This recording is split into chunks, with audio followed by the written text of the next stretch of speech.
É comum em relatos de lobisomem uma ou duas pessoas avistarem a tal criatura, sendo no máximo 5 em casos de pessoas que estivessem em grupos. Porém, o que vou contar hoje aconteceu com várias pessoas, sendo que sua aparição não foi somente essa, pois um lobisomem tirou o sossego dos moradores de Lagoa do Mato, uma pequena comunidade de Panelas, situado no estado do Pernambuco. Eu me chamo Samuel e esse é o quadro Casos Assombrosos.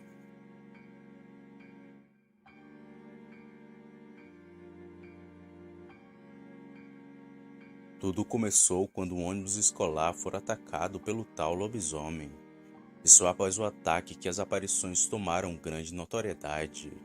Primeiro que a imprensa local foi até o povoado e fez uma entrevista com alguns moradores e pessoas que passaram pelo ocorrido. E consultando pela internet por outros canais do mesmo gênero que o meu, acabei encontrando duas reportagens do mesmo local, uma de 2015 e outra de 2019. E vocês devem estar pensando que são dois assuntos distintos, mas não. Essas duas reportagens são do mesmo caso, do lobisomem que atacou o ônibus escolar, com a diferença de 2 anos. Bem, na reportagem antiga do canal Altinho Show, o repórter entrevista Marizon, um morador local que passou pela estrada do acontecido no dia em que o lobisomem atacou o ônibus. No caso, uma estrada de chão entre Cruzes de Panelas e o sítio Lagoa do Mato. E segundo ele, as aparições estranhas da tal criatura se deu a partir de uma segunda-feira, e foram seus vizinhos e amigos Marcelinho, Val e Noé quem viram primeiro o lobisomem, um ser peludo, grande e que fazia barulhos assustadores. Mas será que de fato era um lobisomem? Mais à frente contarei o depoimento do Marizon sobre o tal bicho que aterrorizou Lagoa do Mato, pois ele ficou frente a frente com o bicho. Mas primeiro contarei como foi o caso do ônibus que fora atacado por um ser peludo, que supostamente seria um lobisomem.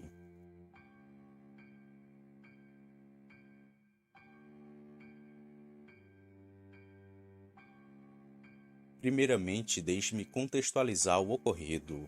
Por conta dos alunos da localidade de Lagoa do Mato não terem uma escola próximo de suas casas, eles tinham que se deslocar de ônibus até a cidade de Panelas para estudar, nesse caso no horário noturno, onde os mesmos retornavam para casa sempre entre 10 e 10:30 da noite. Abraão era o motorista que sempre levava e buscava os estudantes, e tudo ocorreu assim. Logo depois das 10 horas da noite de um dia normal, Abraão seguia com o ônibus escolar cheio de alunos pela estrada que separava Cruzes de Panela e o sítio Lagoa do Mato. E em dado momento do percurso, o farol do ônibus clareou uma coisa na beira da estrada, muito peluda, estranha e que fazia barulhos assustadores. Ele estava de pé e não assustou só o motorista, mas também os alunos que ele levava. O ônibus, que desenvolvia mais ou menos uma velocidade de 60 quilômetros por hora, passou ao lado daquele bicho, que foi batendo e empurrando a lateral do mesmo, o que assustou ainda mais os passageiros. Inclusive, aquela figura estranha chegou a correr atrás deles, pelo depoimento de Abraão, o motorista, mas que logo desapareceu sem deixar rastros. Apavorados e com medo, eles seguiram um pouco na estrada, mas a pedido de alguns alunos, o motorista acabou parando o ônibus, e eles desceram e começaram ali mesmo uma pequena caçada ao bicho, mas que não chegaram a encontrar nada. A fera se embrenhou no mato e sumiu sem deixar rastros. Após o ataque ao ônibus, o pavor tomou conta da comunidade, e no outro dia a população começou uma caçada com paus e foices, mas também sem sucesso. O lobisomem já estava longe. Bom, se essa história acabasse aqui, não restaria dúvidas que de fato foram o lobisomem o responsável daquilo tudo. Mas lá no início do vídeo eu falei de Marizon, um morador local que também passou na estrada nesse mesmo dia. No caso, ele estava na frente do ônibus. E fora ele quem botou ao chão toda a história do lobisomem que atacou o ônibus.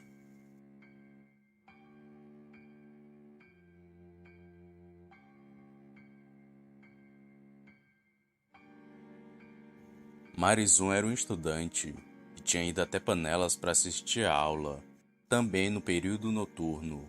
Porém, Marizum não estava no ônibus, e sim numa moto.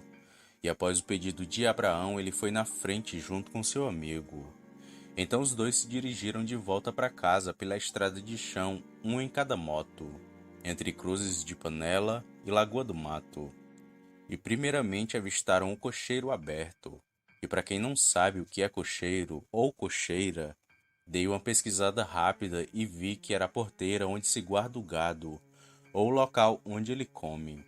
Se estiver errado, vocês podem me corrigir. Voltando à história. Segundo Marizon, esse seria o primeiro indício de que o lobisomem estaria por perto. Por isso ele já foi com mais cuidado na estrada. E foi quando ele e seu amigo iam conversando tranquilamente que uma coisa preta pulou o cercado e tentou atacá-los. Era uma coisa peluda que estava de pé e ainda tentou agarrar Marizon. Porém ele conseguiu escapar e notou algo estranho naquilo.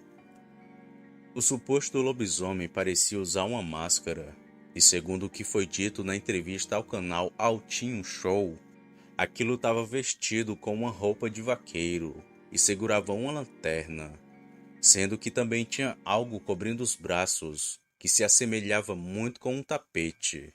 Também usava uma calça preta e um chapéu. E realmente algo pulou do mato e tentou atacar Marizon e seu amigo. Mas ele disse que não era bicho nenhum, e sim um homem disfarçado, para assustar ou causar pânico, já que não roubou e nem fez nada, só pulou e tentou atacá-los.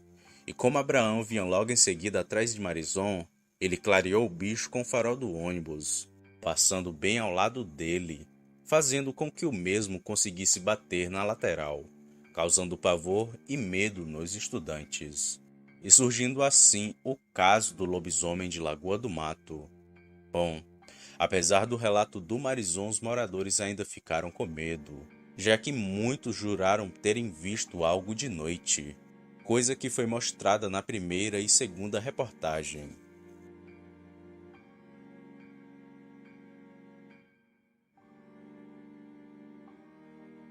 Nessa segunda reportagem do canal TV Jornal Interior, o repórter, que é o mesmo, fez uma outra entrevista, agora entrevistando moradores, inclusive Marizon, o rapaz que viu o homem vestido de lobisomem, e Abraão, motorista que passou pelo dito cujo. E dá para notar que os moradores estão divididos nas entrevistas. Uns acreditam e outros duvidam. Mas nenhum deles ousam arriscar ficar até tarde no terreiro conversando, ou pegar a estrada que divide Cruzes de Panela e o sítio Lagoa do Mato, tarde da noite. E não é para menos, eu também não sairia depois de uma coisa dessas acontecer, mesmo depois de ouvir o depoimento de Marizon que o bicho não seria bicho, e sim um homem disfarçado, pois vai que é um maníaco querendo algo que não seja roubar. Bem, deixo o veredito para vocês.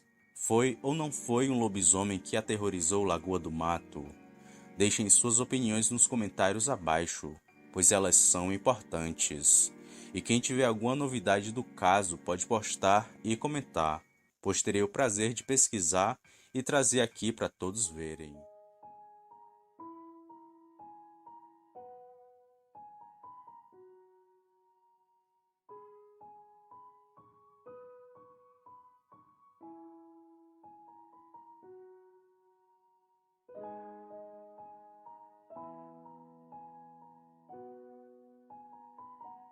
Casos de avistamentos de extraterrestres e OVNIs há anos surgem pelo mundo, tomando grande força desde o último século. E quem nunca olhou para o céu estrelado de noite e perguntou a si mesmo: será que estamos sozinhos no universo? Eu, talvez você e todo mundo já se fez essa pergunta, que já nos causa um grande espanto. E se realmente existirem aliens por aí espalhados pelo universo, surge uma outra dúvida ainda mais assustadora. Será que eles são bons ou ruins? Hoje venho trazer um caso onde eles supostamente não foram tão amigáveis. Digamos que agiram de um jeito macabro e muito assustador, já que a forma em que o corpo daquele homem foi encontrado assustou muitos. e ainda assusta hoje quem vê as suas fotos. Eu me chamo Samuel e esse é o quadro Casos Assombrosos.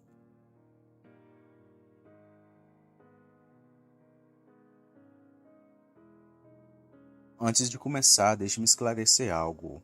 Apesar de se chamar Caso Guarapiranga, tudo aconteceu em um outro lugar, ao lado deste, a represa Billings. Mais à frente vocês entenderão por quê. Era um dia comum de setembro de 1988, quando o aposentado de 53 anos, Joaquim Sebastião Gonçalves, saiu de casa para fazer algo de seu costume, que era pescar. Ele acordou bem cedo e logo depois de tomar um café pegou seus instrumentos de pesca e saiu, pegando um ônibus e indo até o Jardim Recanto do Sol, na região do Grajaú, em São Paulo. Quando chegou ao local, Joaquim pegou uma trilha e logo chegou até um dos braços da represa Billings, um reservatório de água localizado na zona sul de São Paulo. E como estava na mata e afastado de qualquer civilização, ele se despiu ficando só de cueca. Depois guardou suas roupas atrás de uma moita e seguiu a nado até o outro lado da represa, cerca de 80 metros. E lá ficaria até perto do anoitecer, onde voltaria e retornaria para casa. Mas Joaquim não voltou. Ainda naquela mesma semana, um garoto que caçava pássaros com seu estilingue próximo ao local onde Joaquim estava, avistou seu corpo às margens da represa coberto de urubus. Assustado, o menino logo correu até a vila onde morava e avisou as pessoas do que acabara de encontrar. Essas, por sua vez, acionaram a polícia. E os primeiros a chegar no local foram agentes da 25ª Delegacia de Polícia de Santo Amaro, que ao ver o corpo no local isolado, logo solicitaram a ajuda dos bombeiros, para que esses fizessem a remoção do corpo de barco. E a princípio, como aquele homem estava mutilado e sem nenhuma identificação, logo foi dado como indigente. Porém, semanas ou dias depois, já que isso ninguém sabe, a sua família o reconheceu, dando ainda mais informações sobre ele. Joaquim tomava remédio controlado, sofria de epilepsia e bebia muito. Tanto que no relatório de Polícia Civil e do IML de São Paulo concluíram o mesmo. E na versão oficial do fato, disse que ele misturou seus remédios com bebida alcoólica, fazendo com que o mesmo sofresse um mal súbito e ficando à mercê de aves e pequenos roedores da região, que seriam os responsáveis das mutilações espalhadas pelo seu corpo. E assim o caso ficou meio esquecido até o ano de 1993, onde novamente veio à tona.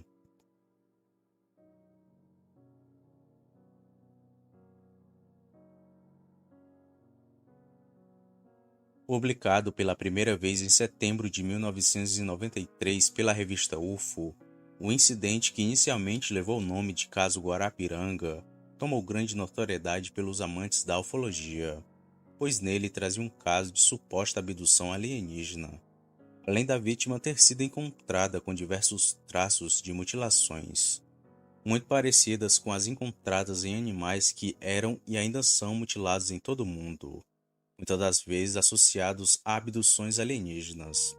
Artigo esse que foi escrito pela pesquisadora espanhola Encarnación Zapata Garcia, sendo que recebeu as fotos e laudos de um amigo seu, o dermatologista Rubem Góes, que por sua vez soube do caso pelo seu primo, Rubens Silvestre Marques, que era um perito criminal do governo de São Paulo. Por estranhar o caso, ele mostrou ao seu primo, que assim que soube daquilo, logo enviou para Encarnación, que investigava casos de mutilações de animais que ocorriam por todo o mundo. E nesse arquivo detalhava bem em que estado o corpo fora encontrado, informações essas tiradas do laudo pericial. Como já dito antes, o corpo de Joaquim fora encontrado com várias mutilações. Seu corpo estava sem os olhos, o ouvido esquerdo, os lábios, a língua, o esôfago e o osso do maxilar. E o mais intrigante seria a ausência de sangue, a remoção do saco escrotal, ânus, reto e a ausência das vísceras, supostamente sugados por um orifício de apenas 3 centímetros em seu umbigo. além de seu corpo apresentar outros cortes simétricos de apenas 2 centímetros em cada braço, responsáveis da retirada de 2 músculos. Tudo foi retirado com uma precisão cirúrgica. Para deixar tudo mais estranho, todos esses ferimentos pareciam cauterizados, ou seja, queimados por alguma fonte de calor. E o que deixa o caso mais alarmante é o fato de que o corpo apresentava reações vitais, ou seja, enquanto tudo acontecia, Joaquim ainda estava vivo.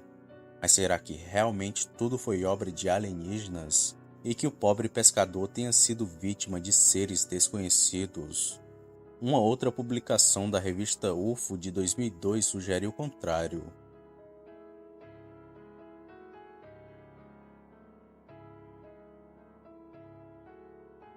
Publicado em julho de 2002 pela revista UFO, o ufólogo Claudeir Covo conta que ele não acha que foi abdução, e que sim ações de animais ali da região, como aves e pequenos roedores. E a teoria seria de que Joaquim teria entrado na represa só de cueca e ter sofrido um ataque na outra margem. Lá, enquanto vivo, teria sofrido os ataques dos animais até sucumbir. Quanto às marcas pretas das feridas encontradas no seu corpo, deveria ser de um raio que caiu em cima dele, assim o queimando. Sem contar que fizeram um teste e colocaram um cão no local, e os animais da região logo o atacaram. Com cerca de 2 dias já não restava mais nada. E também, quando perguntaram aos moradores da região se era costume aquelas coisas acontecerem, eles disseram que sim, já que lá também era um local de desova de corpos. As pessoas executavam e jogavam os corpos de suas vítimas lá. E também os moradores já viram urubus comendo animais, deixando marcas muito parecidas com a do ataque sofrido por Joaquim.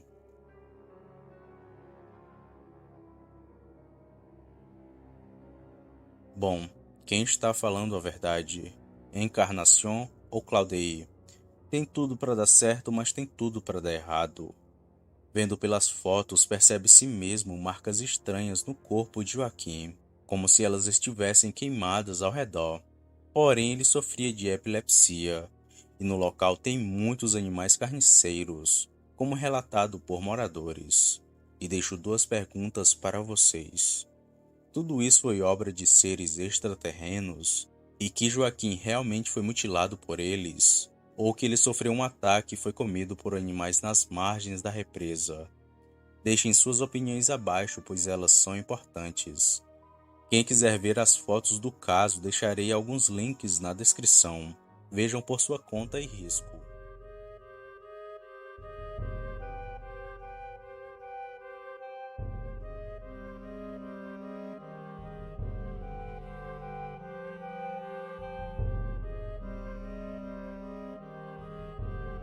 Os OVNIs são um assunto que sempre mexeu com o imaginário das pessoas, não só pelos filmes de Hollywood, mas também pelos vários casos de avistamentos, sem contar nas diversas fotos e vídeos que são feitos por aí até hoje, muitas das vezes de luzes misteriosas que aparecem e rapidamente somem no céu.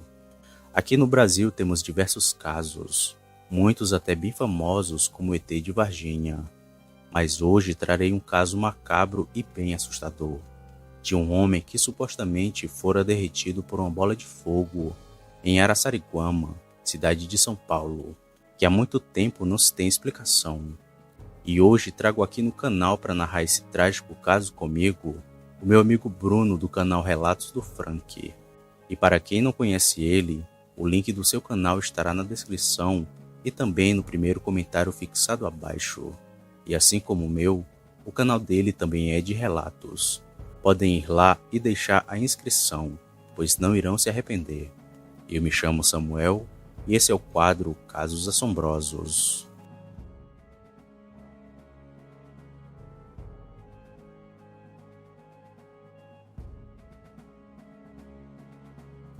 Araçariguama, uma pequena cidade no interior de São Paulo, foi palco de um caso que permanece um mistério até os dias de hoje e tem chamado bastante atenção até mesmo de canais de televisão ao redor do mundo.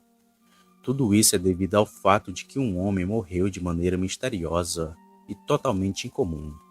O caso é real e existem documentos que comprovam que de fato isso aconteceu. No ano de 1946, nessa pequena cidade, vivia um homem chamado João Prestes Filho, um homem que sempre viveu no campo, de vida simples e sempre trabalhou duro na lavoura. Ele morava em uma pequena casa em um sítio, e de acordo com um de seus familiares, a sua esposa foi para uma festa de carnaval daquele ano. Mas como João era conhecido por ser um homem muito reservado, preferiu não acompanhar a esposa nessa festa, pois ele tinha uma certa repulsa a estar nesses tipos de lugares. Então ele preferiu pescar. Assim que sua esposa e seus filhos foram pular o carnaval e ele ficou sozinho, João pegou seus equipamentos de pesca e foi para o rio que passava por Araçariguama, o rio Tietê. A parte limpa do rio proporcionava a pesca naquela época. Ele ficou um bom tempo pescando ali no local, até que decidiu voltar para casa quando estava prestes a anoitecer. E existem duas versões a partir desse ponto da história contada por testemunhas.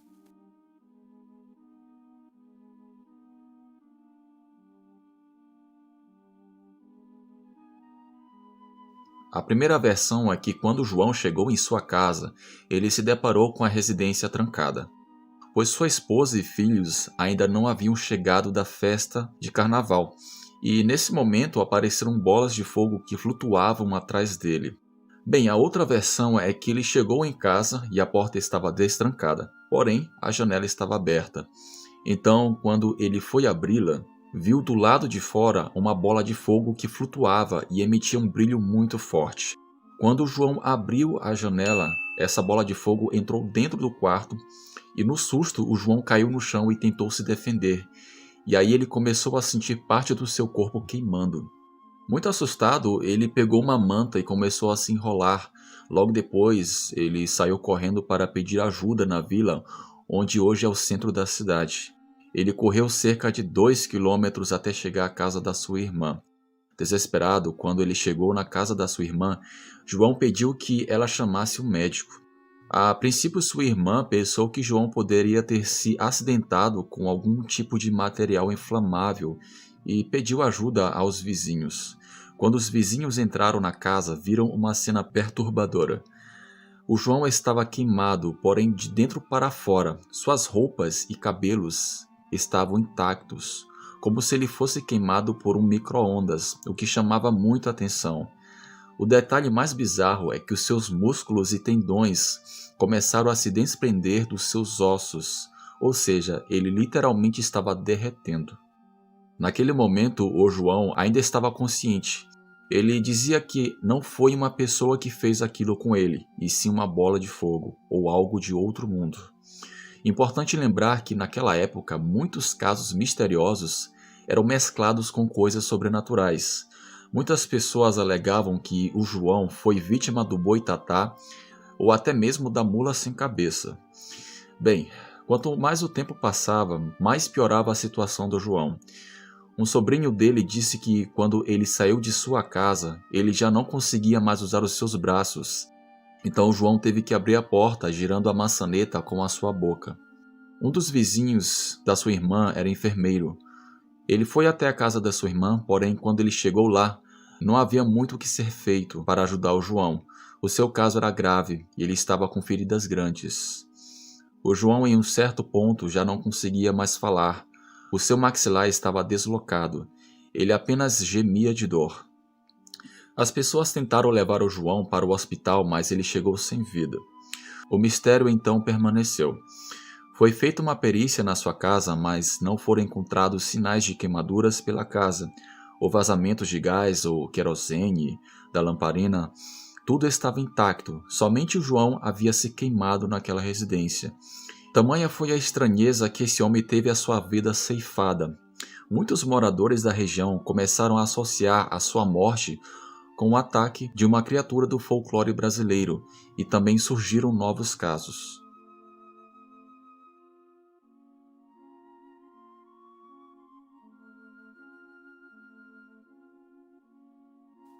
Naquela região, as pessoas sempre relataram terem visto bolas de fogo no céu, que assustavam os moradores, muitas vezes associado a uma entidade do folclore brasileiro, o boitatá.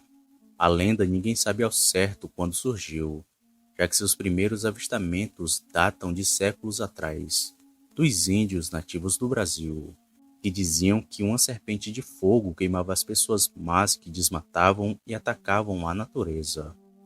Essa, por sua vez, podia se tornar uma tora em brasa e vivia nas águas, e que hoje pode ser explicado por um fenômeno da natureza, o fogo tátuo, que consistem em chamas que aparecem devido à liberação de gás de compostos orgânicos, presente em pântanos e rios, tendo combustão em contato com o ar. Bom, meses após o ataque de João, o seu irmão Emiliano Prestes presenciou algo bem parecido. Enquanto caminhava por um bosque de Araçariguama, Emiliano avistou uma luz misteriosa no céu. Assustado, ele se encostou em um barranco e ficou parado, enquanto aquela luz se aproximava e ficava sobre ele. Emiliano conta que sentiu um forte calor quando aquela luz chegou perto dele, porém nada mais que isso. Aquela luz se aproximou e logo partiu sem o ferir. E o caso foi tão notório que uma emissora de TV espanhola foi até Araçariguama investigar o caso, e até fez uma dramatização do que aconteceu com o João naquele dia. Inclusive, existe um vídeo legendado no YouTube em que você pode ver essa reportagem. Deixarei o link abaixo para que vocês vejam.